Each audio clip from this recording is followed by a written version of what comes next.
বুমরাহর ঐতিহাসিক সেঞ্চুরি ও হার্দিকের ঝোড়ো ব্যাটে ভারতের বিরুদ্ধে লজ্জার রেকর্ড দক্ষিণ আফ্রিকার। হ্যালো, আমি খাইরুল এবং আমার চ্যানেলে আপনাকে স্বাগতম। কটকে অনুষ্ঠিত প্রথম টি-20 ম্যাচে দক্ষিণ আফ্রিকার বিরুদ্ধে দাপুটে জয় তুলে নিল ভারত।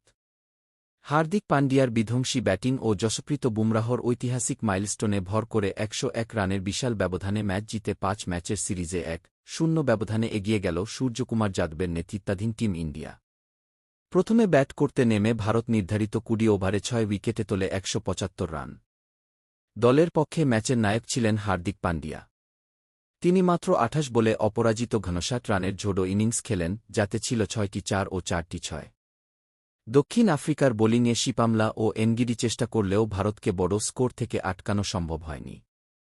এনগিডি ৩ উইকেট নিলেও শেষ পর্যন্ত ভারত শক্ত ভিত গড়ে দেয়। ১৭৬ রানের লক্ষ্যে ব্যাট করতে নেমে শুরু থেকেই বিপর্যয়ের মুখে পড়ে দক্ষিণ আফ্রিকা। ভারতীয় বোলারদের তীব্র গতির সামনে দাঁড়াতেই পারেননি প্রোটিয়া ব্যাটাররা। মাত্র ১৩ ওভারে ৭৪ রানে গুটিয়ে যায় পুরো দল, যা দক্ষিণ আফ্রিকার টি-20 ইতিহাসের সর্বনিম্ন দলগত রান।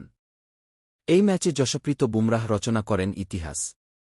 তিনি নিজের ১০০তম টি-20 উইকেট পূর্ণ করেন এবং একই সঙ্গে বিশ্বের প্রথম ভারতীয় বোলার হিসেবে ৩ ফরম্যাটেই ১০০-এর বেশি উইকেট নেওয়ার কৃতিত্ব অর্জন করেন।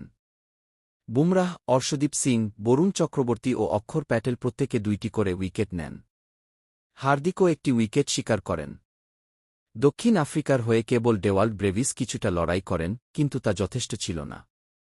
ম্যাচ সেরা নির্বাচিত হন হার্দিক পান্ডিয়া। এই জয়ে ১-০ লিড নিয়ে এগিয়ে যায় ভারত। খেলাধুলার সবশেষ রোমাঞ্চকর খবর পেতে এখনই চ্যানেলটি সাবস্ক্রাইব করুন।